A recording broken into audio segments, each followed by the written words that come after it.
Welcome back to XMB medical. Last time मैंने आपसे बात की थी कि थायराइड हार्मोन की प्रोडक्शन किस तरह होती है। हम इन डिटेल गए थे कि थायराइड ग्लैंड के अंदर कौन से स्ट्रक्चर होते हैं और थायराइड हार्मोन प्रोडक्शन किस तरह हो रही है।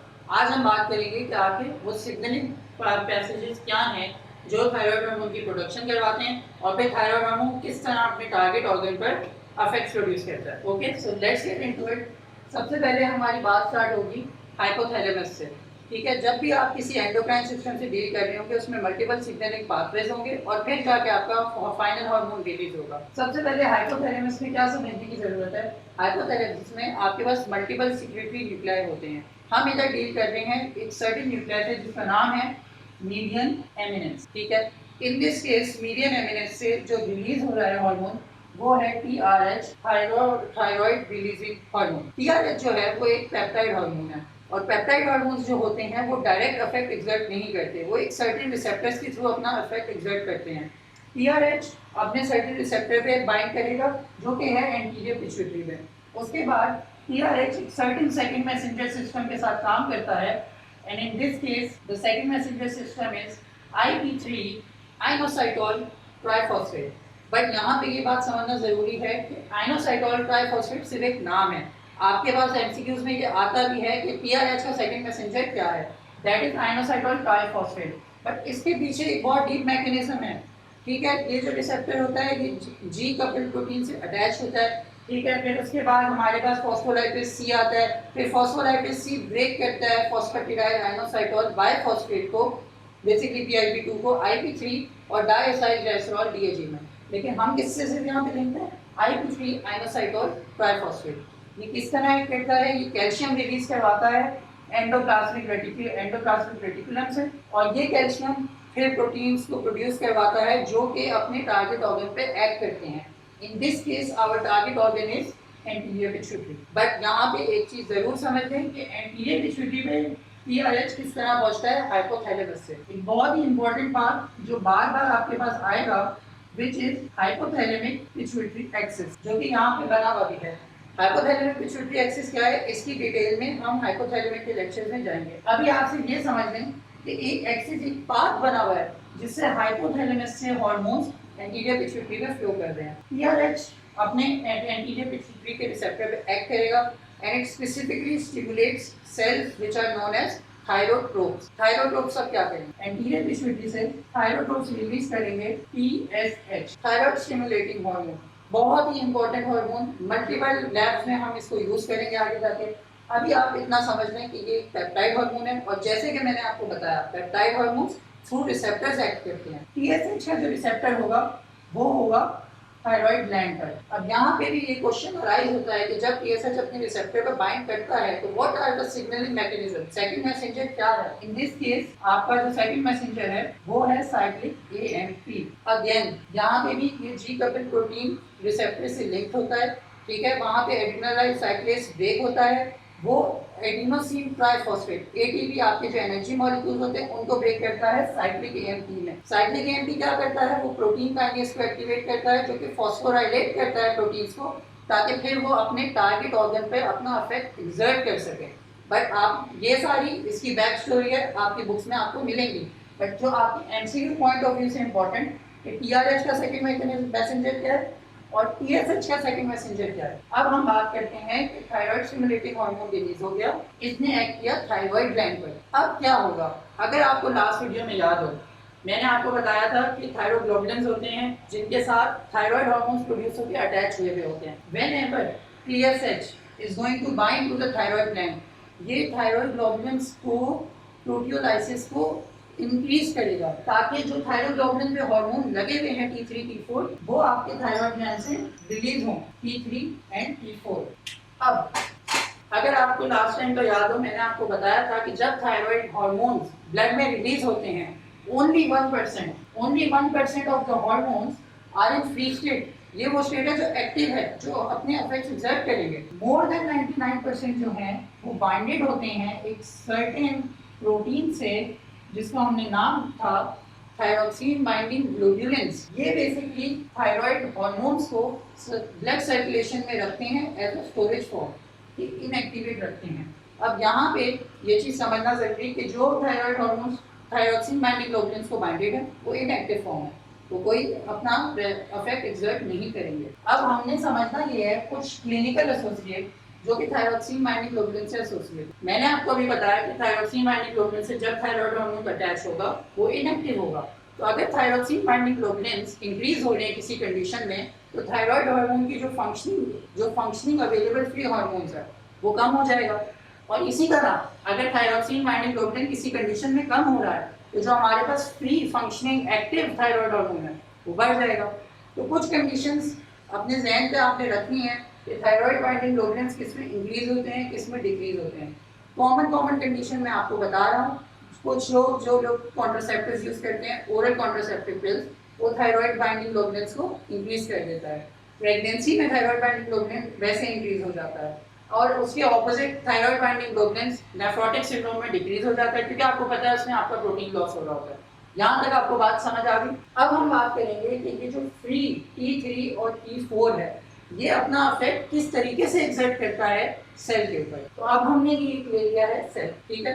यहाँ पे हम लिख रहे हैं T3 एंड T4, ठीक है। अब अगर आप लोगों को याद हो मुख्तलिफ हार्मोन्स मुख्तलिफ तरीके से अपना इफेक्ट एक्सर्ट। जब हमने स्टेरॉइड हार्मोन्स की बात की थी, जो स्टेरॉइड हार्मोन्स होते हैं उनके जो रिसेप्टर्स होते हैं वो सेल के अंदर होते हैं। इसी तरह सिमिलरली थायराइड हार्मोन के जो रिसेप्टर्स हैं वो सेल के अंदर है। In this case we are dealing with intranuclear receptor. But before we go into that, एक चीज आपको समझना जरूरी है। एक एंजाइम अगर आपको याद हो जो मैंने आपको बताया था पिछली वीडियो में, 5-डीआयोडीनेज। अब भाई ये 5-डीआयोडीनेज हमने पहले तो बात कर ली थी कि भाई ये क्लीव करता है और जो भी आयोडीन रिजर्वॉयर्स होते हैं उनको रिसर्कुलेट करता है। यहाँ पे 5-डीआयोडीनेज क्या कर रहा है, बेसिकली होता क्या है, before this free thyroid hormone goes inside the cell, 5-डीआयोडीनेज क्या करता है, वो T4 को क्लीव करता है into T3। क्योंकि आपको याद होगा हमने पढ़ा था कि T3 की affinity to bind with the receptor is more than T4। तो बेसिकली सेल के अंदर मोस्टली हमारा T3 एंटर हो रहा होता है। अब हमारा जो थायराइड हार्मोन्स हैं वो भी पेप्टाइड हार्मोन, ठीक है। और बेसिकली ये सेल के अंदर जा रहे हैं। तो पहला क्वेश्चन तो आपका ये आना चाहिए कि भाई अगर एक हार्मोन सेल के अंदर जा रहा है तो वो प्लाज्मा मेम्ब्रेन को कैसे जंप कर रहा है, how is it crossing the plasma membrane. तो thyroid hormones is one of the lipophilic hormones, basically they are lipid loving, so they can easily cross the plasma membrane. When they cross the plasma membrane, they bind to this specific receptor, which is the thyroid hormone receptor. क्योंकि thyroid hormone लग रहा है, simple name thyroid hormone receptor। अब ये तो आपको याद हो जाएगा कि भाई ये है thyroid hormone receptor, but इसके साथ ये क्या लगा हुआ है, what is this structure attached to it? This is a very special structure जो कि इसके फंक्शन में हम बात करेंगे। This is the retinoid X receptor, और ये इस रिसेप्टर के साथ हीट्रोडाइमर बना रहा होगा, ठीक है। ये नीचे इनका डीएनए पड़ा हुआ है। अब होगा क्या, T3 हमारे पास आएगा एज अ मॉलिक्यूल, वो थायराइड हार्मोन रिसेप्टर को बाइंड करेगा, ठीक है। रिसेप्टर एक्टिवेट होगा। अब ये जो कॉम्प्लेक्स बन रहा है इसको हम कहते हैं हार्मोन रिसेप्टर कॉम्प्लेक्स। ये हार्मोन रिसेप्टर कॉम्प्लेक्स आपके डीएनए पे जाके बाइंड करेगा। अब बात ये है कि डीएनए में हमने पढ़ा था ट्रांसक्रिप्शन एक कॉम्प्लेक्स प्रोसेस।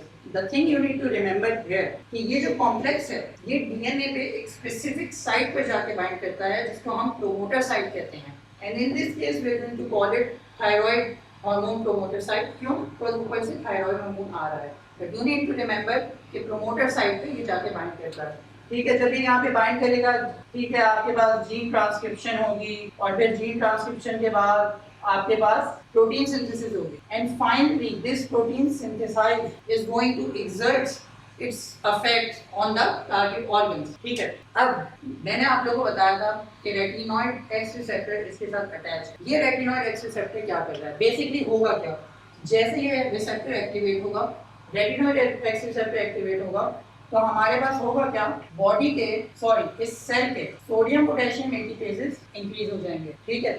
और क्या होगा, माइटोकॉन्ड्रिया आपका इंक्रीज हो जाएगा, फिर ऑक्सीजन कंजम्पशन आपकी इंक्रीज हो जाएगी।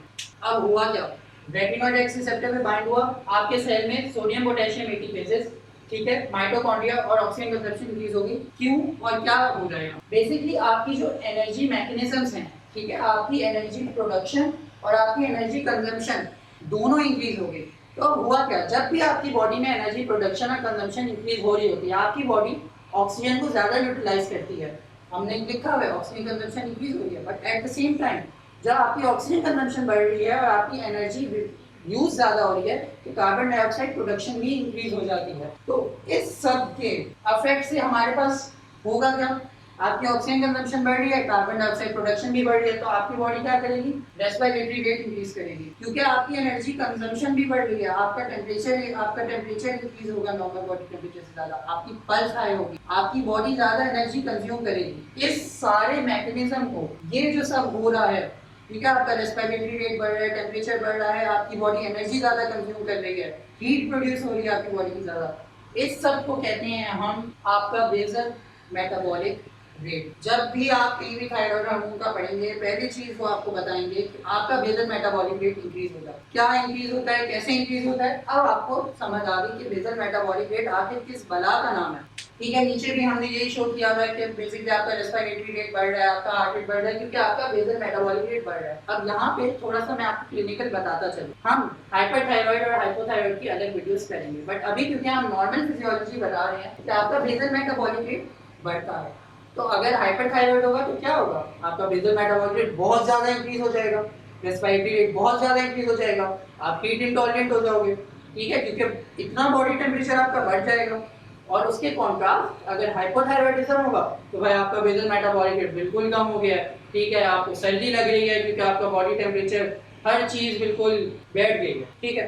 अब बेसल मेटाबॉलिक रेट हमने समझ लिया, कि उसमें हो क्या रहा है, आपकी क्या चीजें हो रही हैं। अब बाकी हम पढ़ेंगे कि बाकी ऑर्गन्स पे इस तरह थायराइड हार्मोन जब एक्टिवेट कर लेता है, प्रोटीन सिंथेसाइज हो जाते हैं, तो वो अफेक्ट किस तरह करते हैं, मल्टीपल ऑर्गन सिस्टम्स को आपका थायराइड हार्मोन अफेक्ट कर रहा है, ठीक है। तो let's get into it for purpose of simplicity. जाहिर है आपकी बॉडी में इस तरह नहीं होता कि पहले वो आपके ब्रेन को अफेक्ट करेगा फिर नीचे जा रहा है, नहीं, साइमल्टेनियसली सबको अफेक्ट कर रहा होता है, बट हम for the purpose of simplicity हम आपको ऊपर से लेके नीचे तक जाएंगे, एक एक ऑर्गन पे हम फोकस करेंगे कि वो किस तरह अफेक्ट, ठीक है। फर्स्ट ऑफ ऑल हम आ जाते हैं मेजर दो फंक्शंस आपके थायराइड हार्मोन के, ठीक है, from an early fetal life point of thyroid hormone आपकी ब्रेन मैच्योरेशन का एक मेजर रोल है, ठीक है, ब्रेन मैच्योरेशन। अभी बस आप keep this in the back of your mind कि it helps with brain maturation. Second function जो डेवलपमेंट के पॉइंट से है, थायराइड हार्मोन आपकी बोन ग्रोथ, स्पेशली आपकी जो लॉन्ग बोन्स हैं उसमें आपकी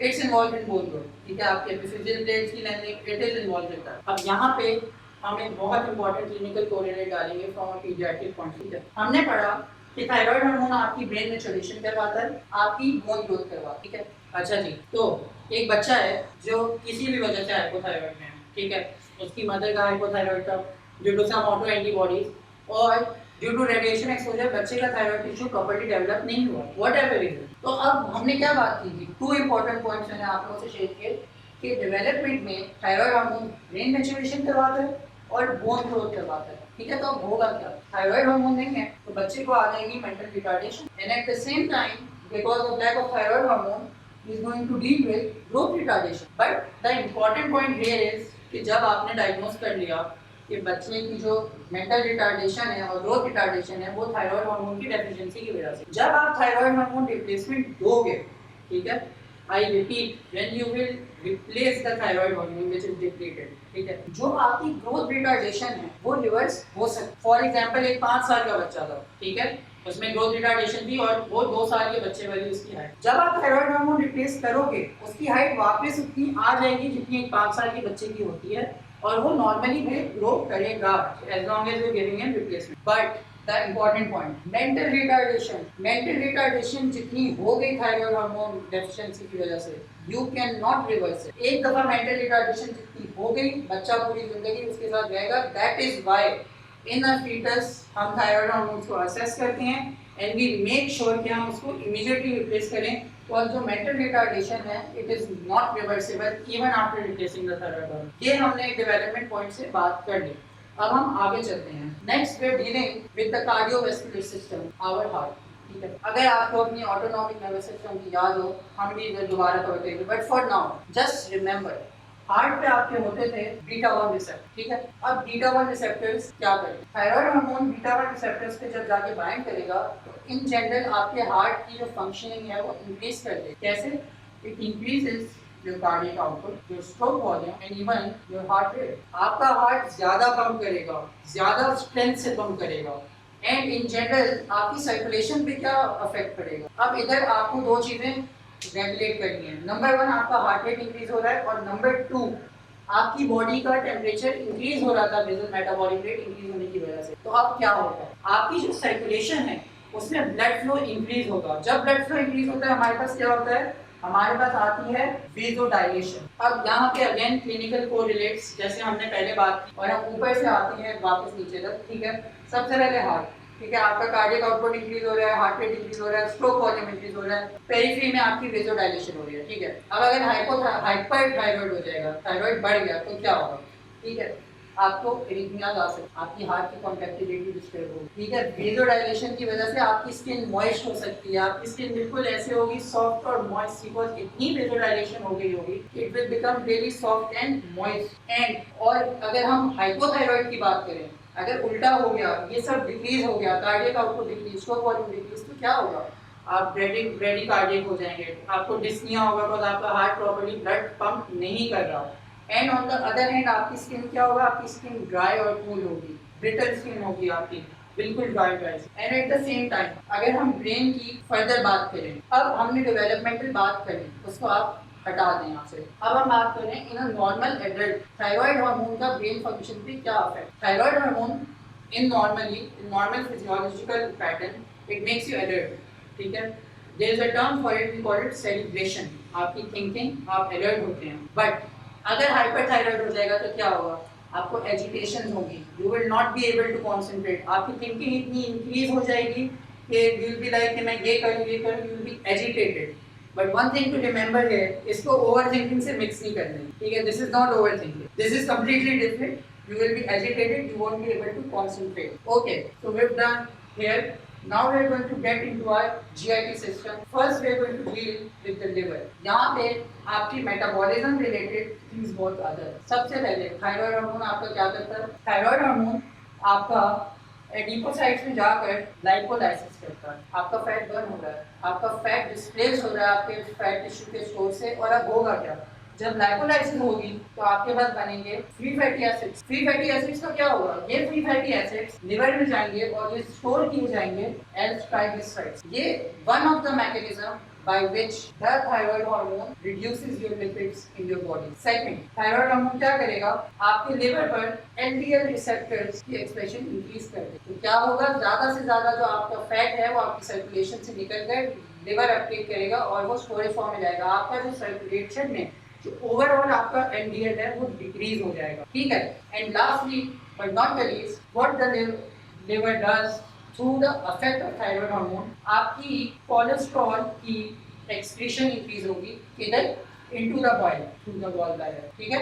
आपका कोलेस्ट्रॉल ज्यादा एक्सक्रीट होगा बाइल में। ये तो आपने बात कर ली फॉर लिपिड्स। अब बात करते हैं कार्बोहाइड्रेट्स। कार्बोहाइड्रेट मेटाबॉलिज्म में लिवर के थ्रू ही थायराइड हार्मोन आपको क्या करेगा, ग्लूकोनियोजेनेसिस करेगा। आपके ग्लूकोज के जो स्टोर्स हैं वो इंक्रीज होंगे और ग्लाइकोजिनोलाइसिस करेंगे, ग्लाइकोजन को ब्रेक करके ग्लूकोज बनाएंगे, ठीक है। ये बात होगी आपके लिवर की। बेसिकली मोस्टली मेटाबॉलिक उसमें हो रहा है कि कार्बोहाइड्रेट मेटाबॉलिज्म और फैट मेटाबॉलिज्म। फैट को रिमूव कैसे कर रहा है बॉडी से, ग्लूकोज के स्टोर्स कैसे इंक्रीज कर रहा है ताकि आपके एनर्जी स्टोर्स इंक्रीज हो, क्योंकि ग्लूकोज आपका स्केलेटल मसल यूज करता है फॉर एनर्जी, ठीक है। अब हम बात करते हैं जीआईटी में और नीचे आते हैं आपकी intestine. Thyroid hormone normally in a normal physiological range आपके जीआईटी की मोटिलिटी इंक्रीज करता है और जो एसिड्स हैं, जो गैस्ट्रिक एसिड, जो डाइजेस्टिव जूसेस हैं, उनको इंक्रीज करता है। तो basically what's it gonna do, going to increase motility and पे डिपेंडिंग अपॉन द हाइपरथायराइड और हाइपोथायराइड स्टेट, मोटिलिटी बहुत बढ़ेगी तो डायरिया हो जाएगा, मोटिलिटी बहुत कम होगी तो कॉन्स्टिपेशन, ठीक है। अब हम ऊपर चलते हैं, फिर हम वापस वहाँ पर हैं। अब हम बात करते हैं बोन। बोन में हमने ये बात कर ली थी कि डेवलपमेंटल स्टेज में it helps with the bone growth. अब इधर हम ये बात करने जा रहे हैं सबसे पहले स्केलेटल मसल की, जो आपकी लॉन्ग बोन से अटैच है। स्केलेटल मसल में थायराइड हार्मोन क्या करता है, normally thyroid hormone in a minor way आपकी प्रोटीन प्रोडक्शन करता है, but it's not that accessibility कि आप थायराइड को सारा उसका क्रेडिट दे दो। बट अगर आपका थायराइड हार्मोन की प्रोडक्शन मैसिवली इंक्रीज हो जाए, कोई हाइपरथायराइड स्टेट हो, तो ये प्रोटीन कैटाबॉलिज्म जो कि ये नॉर्मली कम उसमें कर रहा होता है, ये इतना ज्यादा हो जाता है कि आपकी you can even get muscle wasting, आपके स्केलेटल मसल वेस्ट हो सकते। अब यहाँ पे हम लिंक करेंगे दोबारा उससे बेसल मेटाबॉलिक रेट, ठीक है। प्रोटीन कैटाबॉलिज्म, मसल आपके प्रोटीन लूज कर रहे हैं, मसल आपके एट्रोफी हो रहे हैं, और वहाँ पे बेसल मेटाबॉलिक रेट आपकी एनर्जी कंजम्पशन ज़्यादा हो रही है। What's going to happen in whenever you have a thyroid disease patient, आप हमेशा उसका वेट चेक करते हैं क्योंकि उसकी वेट फ्लक्चुएशन हो। You can either have weight loss, you can either have weight gain, but कैसे? क्योंकि बेसल मेटाबॉलिक रेट में एनर्जी कंजम्पशन और यहाँ पे प्रोटीन कैटाबॉलिज्म। अगर हाइपरथायराइड स्टेट है आपको वेट लॉस मिलेगा, हाइपोथायराइड स्टेट है आपको वेट गेन मिलेगा, ठीक है। Another thing for the bone, it is not important here because it's related to the parathyroid hormone, but I am just going to touch here. आपको bone में in a hyperthyroid state you can get osteopenia. Now why is that? Firstly ये condition हम पढ़ेंगे जब हम tertiary parathyroid hormone disorders को touch कर लेंगे. For now just remember कि thyroid hormone आपके osteoblast को more than normal range वो activate करता है. Osteoblast आपकी bone lay करते हैं और फिर ऑस्टियोब्लास्ट आते हैं जो उसको रिजॉल्व करते हैं, that is your normal growth. What's going to happen कि इतने ऑस्टियोब्लास्ट स्टिमुलेट हो जाएंगे और फिर ऑस्टियोब्लास्ट रैंक लाइगेंड को एक्टिवेट करेंगे तो ऑस्टियोब्लास्ट आपकी बोन रिजॉर्प्शन ज्यादा इंक्रीज कर देंगे। तो when that bone resorption is increase that much you may get osteopenia. We'll touch it more when we're dealing with tertiary parathyroid hormone. अब हम बात करते हैं सेक्सुअल कैरेक्टरिस्टिक्स से कि क्या होगा। अच्छा, इसमें जिस तरह हर चीज बहुत वेल कोऑर्डिनेटेड, कुछ ऊपर हो रहा है तो बढ़ रहा है, कुछ नीचे हो रहा है कम हो रहा है। ठीक है, when we're talking about the reproductive system, there is no such hard and fast rule. ठीक है, मेजर आपको क्या मिलेगा इन एडल्ट अगर थायराइड हार्मोन फ्लक्चुएशन हो रही है, there is in male there is a decrease of libido. And most importantly, in some hyperthyroid conditions, it is noted and through some researches that it may cause impotence. ठीक है, sperm quality disturb हो जाती है and male में impotence होती है. In females, there is abnormal uterine bleeding. ठीक है, एमेनोरिया हो सकता है कम उसमें, अगर हाइपरथायराइड स्टेज है तो मेनोरेजिया भी हो सकता है, बहुत ज़्यादा ब्लीडिंग हो रही है. And again, there is a decrease of libido in females as well. We are done with most of the physiology of the thyroid gland. Hormone किस तरह प्रोड्यूस होते हैं, किस तरह बनते हैं, कौन सी बातें आपने याद रखी। आपने ये सेकंड मैसेंजर्स के नाम याद रखे हैं, ये आपके एमसीक्यूज में आते हैं। आपने ये याद रखना है कि बेसल मेटाबॉलिक रेट जो हो रहा है वो कैसे हो रहा है, थायराइड बाइंडिंग ग्लोबुलिन की क्या सिग्निफिकेंस है सर्टेन डिजीजेस में, एंड मोस्ट इम्पोर्टेंटली ये जो आपके फिजियोलॉजिकल एस्पेक्ट्स हैं इनको आपने अपने बैक ऑफ द माइंड में रखने हैं, क्योंकि जब हम हाइपरथायराइड और हाइपोथायराइड को टच करेंगे we will be dealing with that. And that's it for today. Thank you for joining us.